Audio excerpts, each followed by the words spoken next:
Let's take it a step further. Now the Apostle Paul comes along to the Galatians in chapter 4, and he strongly reminds the Galatians of this.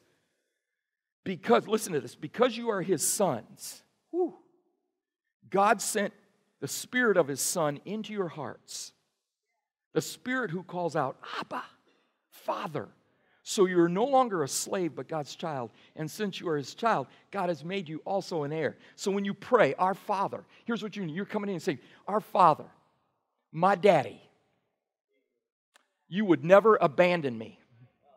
So if you were abandoned as a child, you can pray, not in conjunction with this mind of an abandoned dad, but you can pray, Father, I thank you that you never abandon me. Your word says you never leave me. Your word says you never forsake me.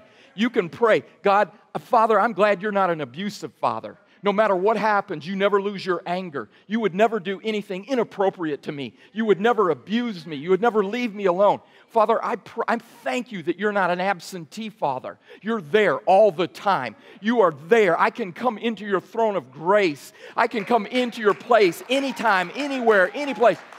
You begin your prayers with this connection. You are connecting in a parental way. Everybody has a need to be loved. They had a need to be approved. They had a need to have daddy there, cheering them on, rooting them on, encourage them. And whether you've had it in this life or not, it doesn't matter. You have one in your heavenly Father.